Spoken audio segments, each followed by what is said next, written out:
নবী সাল্লাল্লাহু আলাইহি ওয়াসাল্লাম বললেন, হুমা জান্নাতুকা ওয়া নারুকা, তোমার মা এবং তোমার বাপ তোমার জন্য জান্নাত অথবা জাহান্নাম। যদি তাদের সঙ্গে তুমি ভালো ব্যবহার করো তাহলে কোথায় যাবে?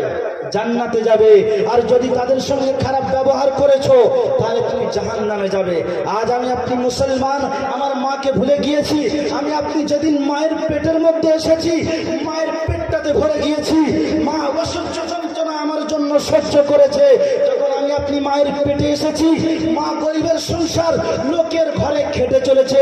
সারাদিন পরে মা দুটো ভাত খাওয়ার জন্য এসেছে, ঠান্ডা পানি পিপাসার তাড়নায় যে একটু পান করেছে, আমি আপনি পেটের মধ্যে তড়াং করে লাফিয়ে উঠেছি। সেদিন মায়ের চোখ ফেটে পানি চলে এসেছে। মা ভাতের থালা রেখে দিয়ে ওখান থেকে উঠে গিয়েছে।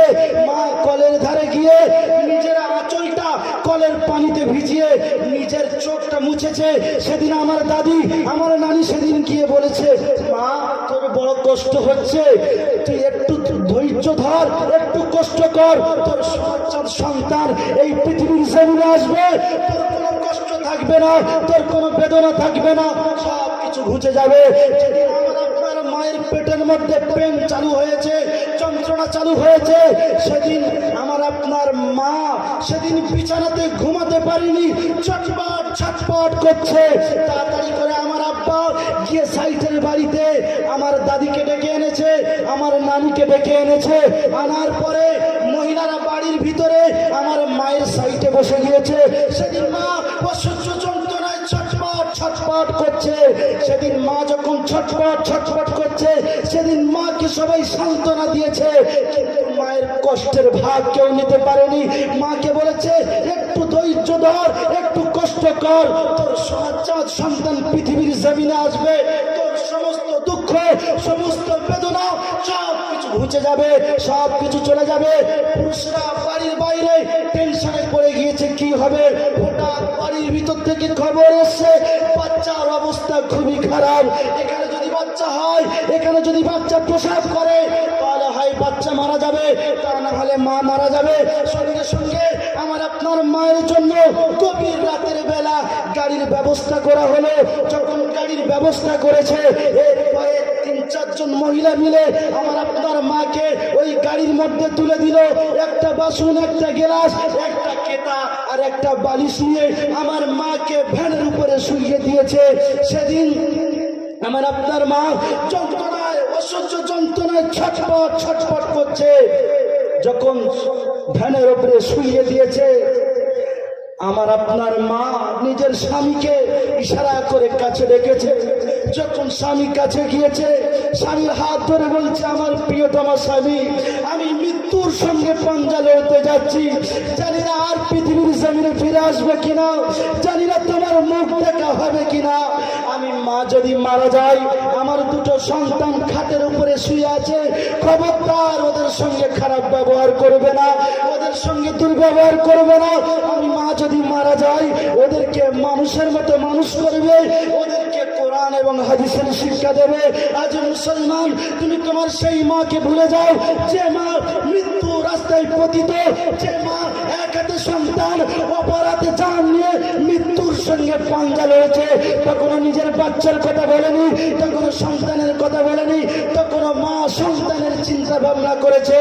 এরপরে আমার আপনার মাকে যখন হসপিটালে নিয়ে যাওয়া হলো, হাসপাতালে যখন আমার আপনার মায়ের কাছে যখন আমার দাদি, আমার খালা ছিল, যখন আমি আপনি পৃথিবীর জমিনে আসলাম, আমার আপনার মা কাচার খেয়ে জমিনের মধ্যে পড়ে গেল, আমার মা বেহুশ হয়ে গেল, রক্তের বন্যা সেদিন, রক্তের প্লাবন বয়ে গেল।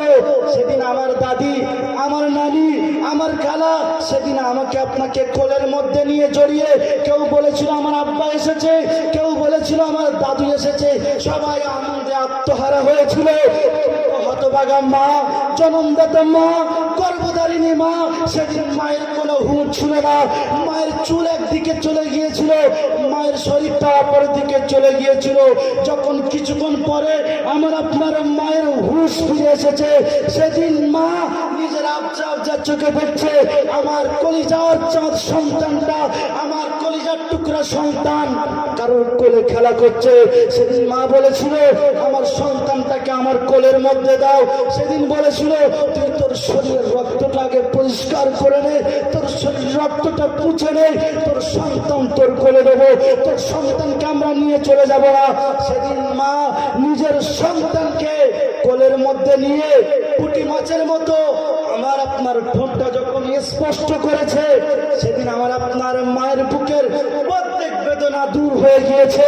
মা সেদিন বলেছিল আমার সোনার চাঁদ আব্বারে পৃথিবীর জমিনে বড় হয়ে খালি একবার মা হয়ে ডাকবি, যদি মা হয়ে ডাকিস, মা বলে ডাকিস, আমি মা খুশি হয়ে যাব, রাজি হয়ে যাব। আমার সমস্ত দুঃখ কষ্ট দূর হয়ে যাবে। আর হতভাগা মুসলমান, সেই মাকে তুমি মা বলে ডাকো না, সেই মায়ের সঙ্গে ঝগড়া, সেই মায়ের সঙ্গে বিভেদ, সেই মাকে তুমি ছেড়ে দিয়েছো যে মা এত কষ্ট করে মানুষ করলো।